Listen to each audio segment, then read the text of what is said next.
This is not just a bilateral U.S.-Saudi issue. This is a matter of how generally the United States approaches our interactions with other countries. If we open up the possibility that individuals in the United States can routinely start suing other governments, then we are also opening up the United States to being continually sued by individuals in other countries. It is easy to scream cover-up about anything with regard to governments and the deals they make with other countries. Proving it is something entirely different, much more difficult. But when 15 years go by and there are still unanswered questions about involvement of the Saudi Arabian government in the 9/11 attacks, and our own government doesn't seem to be in a hurry to dig out every single small piece of information to either prove or disprove, one can understand why the American people are angry about 28 secret pages of the report on those attacks still withholding information, and why some in our government would hope everyone is distracted by new shiny things and forgets these pages exist. One man will not be distracted. He chaired the Senate Intelligence Committee during those attacks, and he's damn angry about the foot dragging.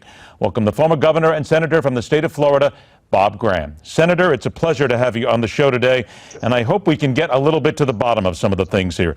Before we talk about specifically these pages, I do want to comment and talk to you about what the president said regarding lawsuits.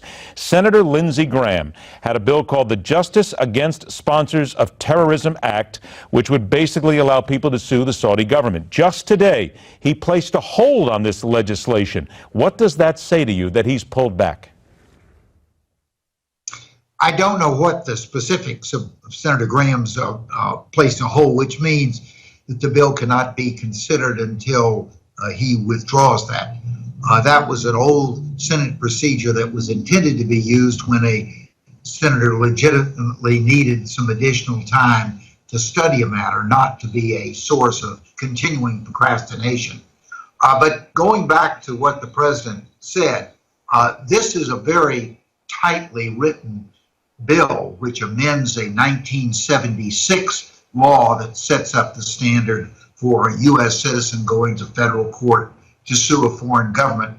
And it provides, in the case where the foreign government is alleged to have had a relationship with an organization which is on the terrorist list, then the American citizen can have access for purposes of establishing such a relationship.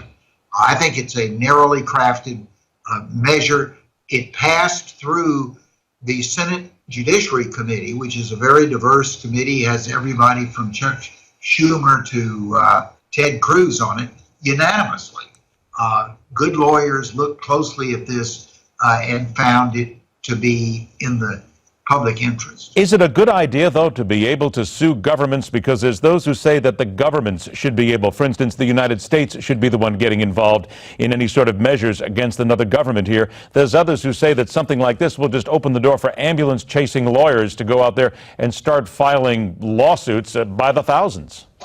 Well, I think you framed it in a way that assumes what the answer is going to be. The fact is we have some 6,000 husbands, wives, sons and daughters of the 3,000 people, 3,000 Americans who were murdered on 9/11, who thus far have received no justice from the court system for their losses. And they have been denied because this 1976 legislation memorializes the concept of sovereign immunity to the point that they can't get their case heard before a jury. That doesn't seem to me to be justice. And this is not an open-ended invitation for everybody to be suing for any purpose, either in U.S. courts or as an example predicate for other nations to adopt. It's very specific to the issue of terrorism. All the work that you have done in trying to get those 28 redacted pages out there and all the information out there, still blocked by the Obama administration. They claim to you that they're going to actually do something all these years. Do you feel duped by the Obama administration? And should the American people feel duped when they don't get to read all the facts? Well, the term that I've used, and it's a harsh term, but it is It is aggressive deception. That's what has been occurring.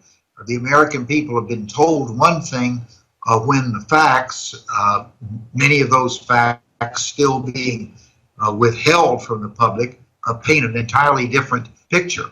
And let me emphasize, this is not just the 28 pages from the congressional inquiry. There are thousands of documents that relate to a potential relationship between Saudi Arabia and 9/11, which are also being withheld. There are 80,000 pages in a federal court not far from where your studio is located that relate to the Saudi involvement with a family in Sarasota during the run-up to 9/11, a family which left Sarasota, having lived there for 6 years, to return to Saudi Arabia 2 weeks before 9/11, raising the suspicion that maybe they were tipped off that it would be better for them not to be in the United States when the tragedy occurred. Senator, I only have 15 seconds left. Do you feel that there is a bombshell sitting here when everything is released? I think the American people will be very shocked at what they see when they look at the totality of the information that's been withheld from them and the decisions that have been made over the last 15 years, particularly to invest our confidence in Saudi Arabia, that probably would not have been made had this information been available from the very beginning. Senator Bob Graham, keep fighting the good fight the American people deserve to know, and you are doing yeoman's work to get this out there. Thank you so much for your time. I hope we get a chance to talk again soon. The Hard Line continues.